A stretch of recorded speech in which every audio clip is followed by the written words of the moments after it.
El conflicto de los siglos. Introducción.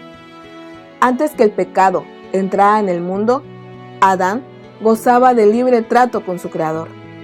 Pero desde que el hombre se separó de Dios por causa del pecado, aquel gran privilegio le ha sido negado a la raza humana. No obstante, el plan de redención abrió el camino para que los habitantes de la tierra volvieran a relacionarse con el cielo. Dios se comunicó con los hombres mediante su Espíritu y mediante las revelaciones hechas a sus siervos escogidos. La luz divina se esparció por el mundo. Los santos hombres de Dios hablaron siendo inspirados del Espíritu Santo. Segunda de Pedro 1:21. Durante los 25 primeros siglos de la historia humana, no hubo revelación escrita. Los que eran enseñados por Dios comunicaban sus conocimientos a otros y estos conocimientos eran así legados de padres a hijos a través de varias generaciones. La redacción de la palabra escrita empezó en el tiempo de Moisés. Los conocimientos inspirados fueron entonces compilados en un libro inspirado.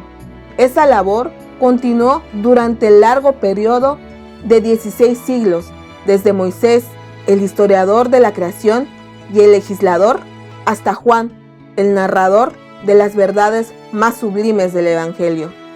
La Biblia nos muestra a Dios como autor de ella, y sin embargo fue escrita por manos humanas, y la diversidad de estilos y de sus diferentes libros muestran la individualidad de cada uno de sus escritores. Las verdades reveladas son todas inspiradas por Dios. Segunda de Timoteo 3:16. Y con todo, están expresadas en palabras humanas. Y es que el Ser Supremo e Infinito iluminó con su espíritu la inteligencia y el corazón de sus siervos. Les daba sueños y visiones y les mostraba símbolos y figuras. Y aquellos a quienes la verdad fuera así revelada, revestían el pensamiento divino con palabras humanas. Los 10 mandamientos fueron enunciados por el mismo Dios y escrito con su propia mano. Su redacción es divina y no humana. Pero la Biblia, con sus verdades de origen divino, expresadas en el idioma de los hombres, es una unión de lo divino y lo humano. Esta unión existía en la naturaleza de Cristo, quien era hijo de Dios e hijo del hombre. Se puede decir de la Biblia lo que fue dicho a Cristo: aquel verbo fue hecho carne y habitó entre nosotros. Juan 1:14. Escritos en épocas diferentes y por hombres que diferían notablemente en posición social y económica y en facultades intelectuales y espirituales, los libros de la Biblia presentan contrastes en su estilo, como también diversidad en la naturaleza de los asuntos que desarrollan. Sus diversos escritores se valen de expresiones diferentes. A menudo la misma verdad está presentada por uno de ellos de modo más patente que por otro. Ahora bien, como varios de sus autores nos presentan el mismo asunto desde puntos de vista y aspectos diferentes, puede parecer al lector superficial, descuidado y prevenido que hay divergencia o contradicciones allí donde el lector atento y respetuoso discierne con mayor penetración la armonía fundamental. Presentada por diversas personalidades, la verdad aparece en sus variados aspectos. Un escritor percibe con más fuerza cierta parte del asunto, comprende los puntos que armonizan con su experiencia o con sus facultades de percepción y apreciación. Otro nota más bien otro aspecto del mismo asunto, y cada cual, bajo la dirección del Espíritu Santo, presenta lo que ha quedado inculcado con más fuerza en su propia mente. De aquí que encontremos que cada cual un aspecto diferente de la verdad, pero perfecta armonía entre todos ellos.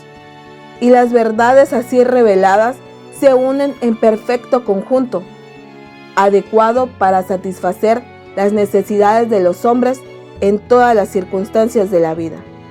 Dios se ha dignado comunicar la verdad al mundo por medio de instrumentos humanos, y Él mismo, por su Santo Espíritu, habilitó a hombres y los hizo capaces de realizar esta obra.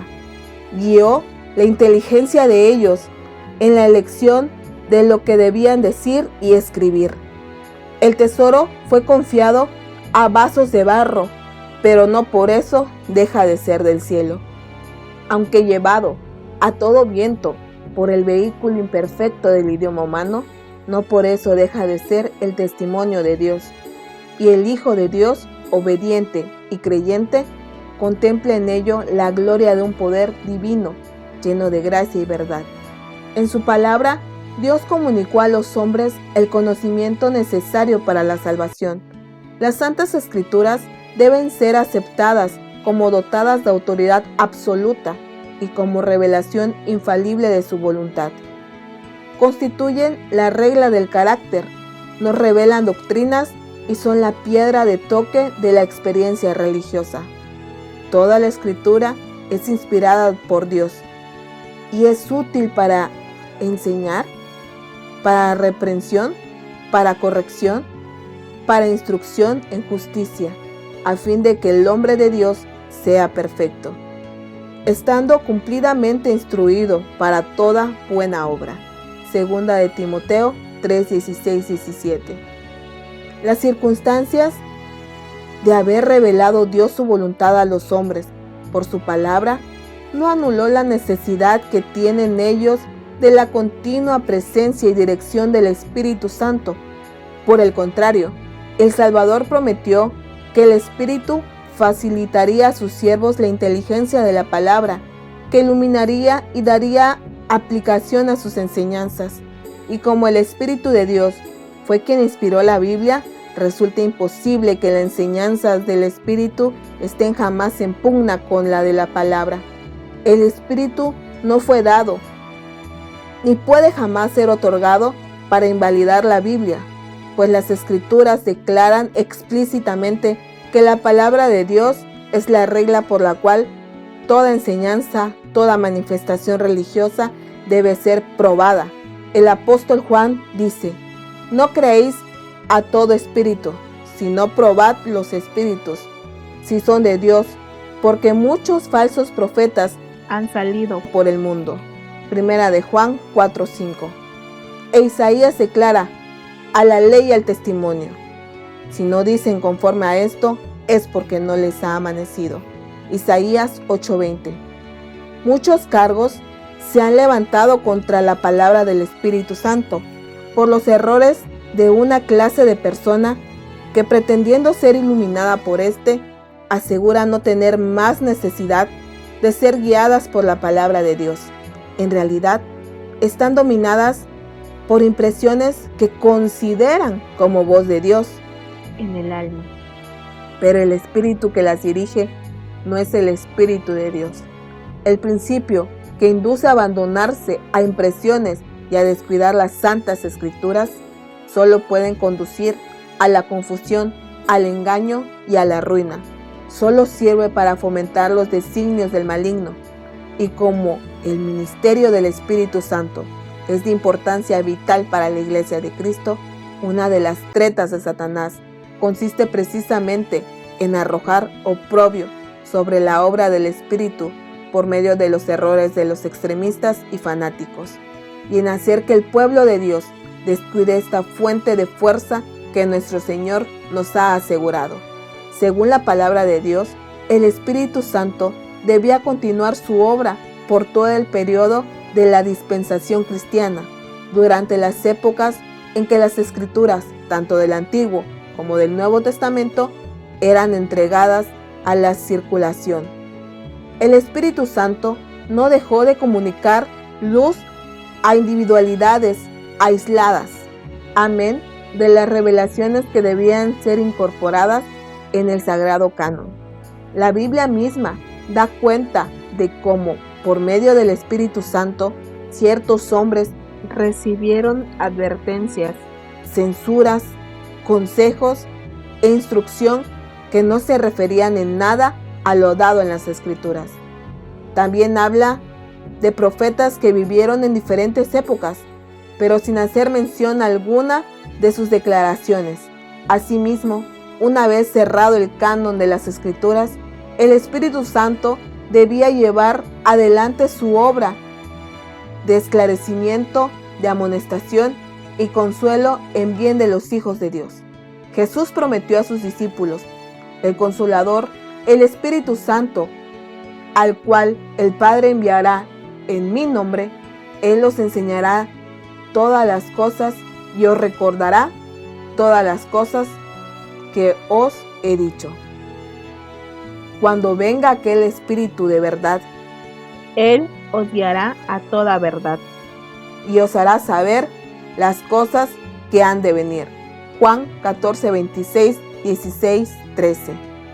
Las Sagradas Escrituras enseñan claramente que estas promesas, lejos de limitarse a los días apostólicos, se extienden a la Iglesia de Cristo en todas las edades. El Salvador asegura a los discípulos: estoy con vosotros todos los días hasta el fin del mundo. Mateo 28, 20.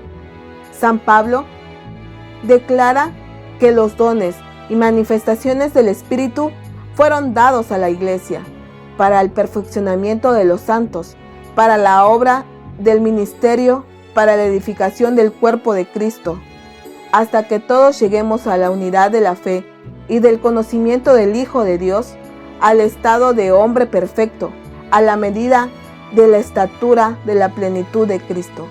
Efesios 4, 12, 13. En favor de los creyentes de Éfeso, el apóstol rogó así: que el Dios de nuestro Señor Jesucristo, el Padre de la gloria, os conceda espíritu de sabiduría y de revelación en el conocimiento de Él, siendo iluminados los ojos de vuestro entendimiento, para que conozcáis cuál sea la esperanza de nuestra vocación, y cuando la soberana grandeza de su poder para con nosotros que creemos. Efesios 1, 17, 19. Que el ministerio del Espíritu Divino iluminará el entendimiento y revelará a la mente las cosas profundas de la santa palabra de Dios. Tal era la bendición que San Pablo pedía para la iglesia de Éfeso. Después de la maravillosa manifestación del Espíritu Santo en el día del Pentecostés, San Pedro exhortó al pueblo al arrepentimiento y a que se bautizara en el nombre de Cristo para la remisión de sus pecados, y dijo: recibiréis el don del Espíritu Santo, porque para vosotros es la promesa, y para vuestros hijos, y para todos los que están lejos, para cuando el Señor nuestro Dios llame. Hechos 2, 38, 39. El Señor anunció por boca del profeta Joel que una manifestación especial de su Espíritu se realizaría en el tiempo que procedería inmediatamente a la escena del gran día de Dios. Joel 2:28. Esta profecía se cumplió parcialmente con el derramamiento del Espíritu Santo en el día de Pentecostés, pero alcanzará su cumplimiento completo en las manifestaciones de la gracia divina que han de acompañar la obra final del Evangelio. El gran conflicto entre el bien y el mal aumentará en intensidad hasta la consumación de los tiempos.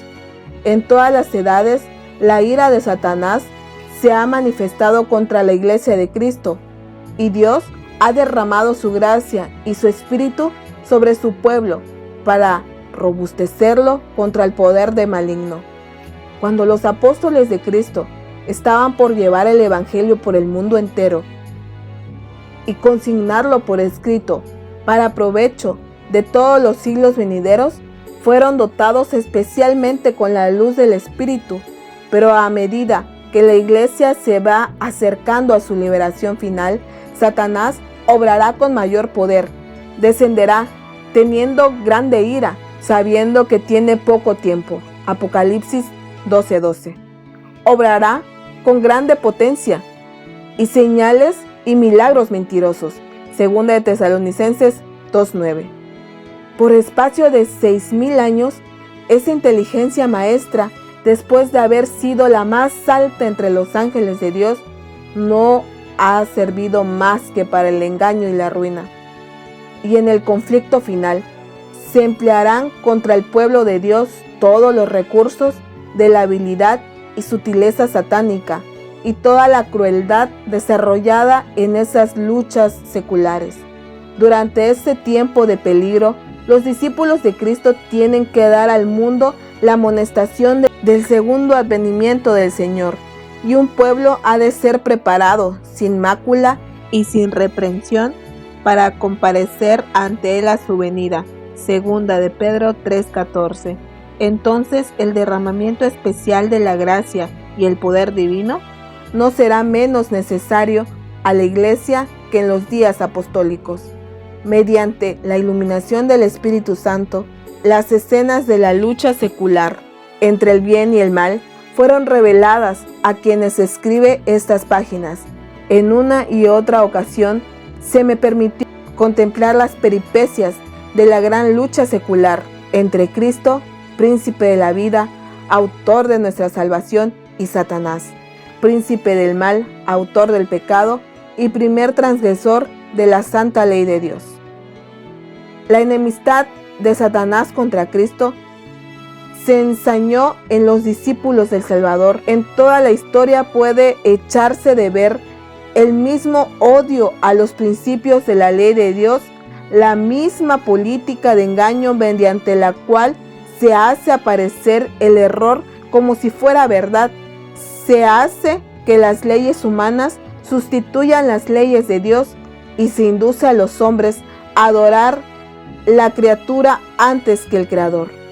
Los esfuerzos de Satanás para desfigurar el carácter de Dios, para dar a los hombres un concepto falso del Creador y hacer que le consideren con temor y odio más bien que con amor. Sus esfuerzos para suprimir la ley de Dios y hacer creer al pueblo que no están sujetos a las exigencias de ella, sus persecuciones dirigidas contra los que se atreven a resistir a sus engaños, han seguido con rigor implacable. Se pueden ver en la historia de los patriarcas, de los profetas y apóstoles, de los mártires y reformadores. En el gran conflicto final, Satanás empleará la misma táctica, manifestará el mismo espíritu y trabajará con el mismo fin que en todas las edades pasadas. Lo que ha sido volverá a ser, con la circunstancia agravante de que la lucha venidera será señalada por una intensidad terrible, cual el mundo no la vio jamás. Las seducciones a Satanás serán más sutiles, sus ataques más resueltos. Si posible le fuera, engañaría a los escogidos mismos. Marcos 13:22. Al revelarme el Espíritu de Dios, las grandes verdades de su palabra y las escenas del pasado y de lo porvenir, se me mandó que diese a conocer a otros lo que se me había mostrado y que trazase un bosquejo de la historia de las luchas de las edades pasadas y especialmente de las presentes, de tal modo que derramase luz sobre la lucha futura que se va acercando con tanta rapidez.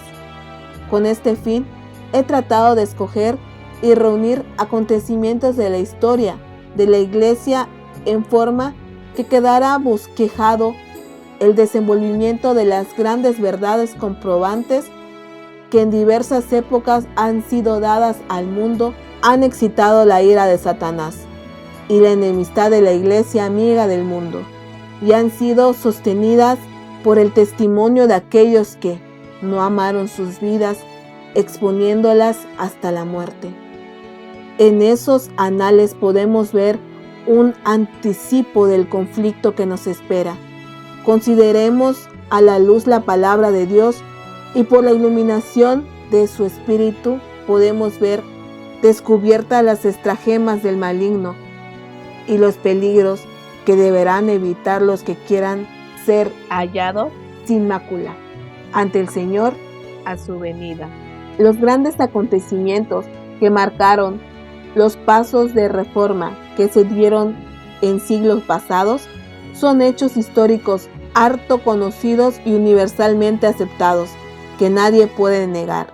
Esa historia la ha presentado brevemente de acuerdo con el fin y objeto de este libro y con la conclusión que necesariamente debe observarse, condensando los hechos en forma compatible con una clara inteligencia que las enseñanzas consiguientes.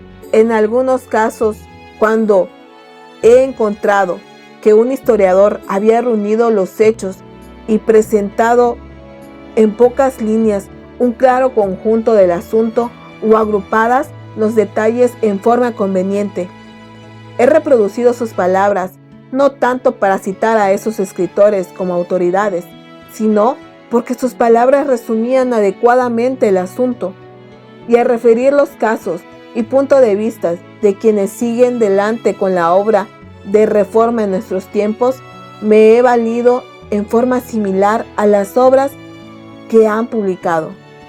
El objeto de este libro no consiste tanto en presentar nuevas verdades relativas a la lucha de pasadas edades como en hacer resaltar hechos y principios que tienen relación con un acontecimiento futuro.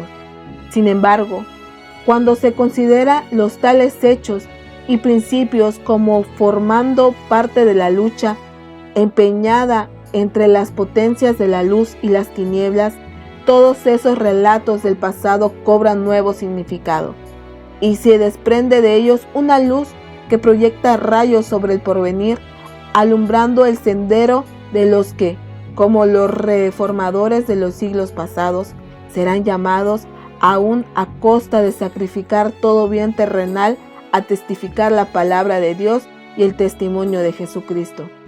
Desarrollar las escenas de la gran lucha entre la verdad y el error, descubrir las tretas de Satanás y los medios de resistencia con éxito, presentar una solución satisfactoria del gran problema del mal, derramando luz sobre el origen y el fin del pecado, en forma tal que la justicia y benevolencia de Dios en su relación con sus criaturas queden plenamente manifestadas, y hacer patente el carácter sagrado e inmutable de su ley.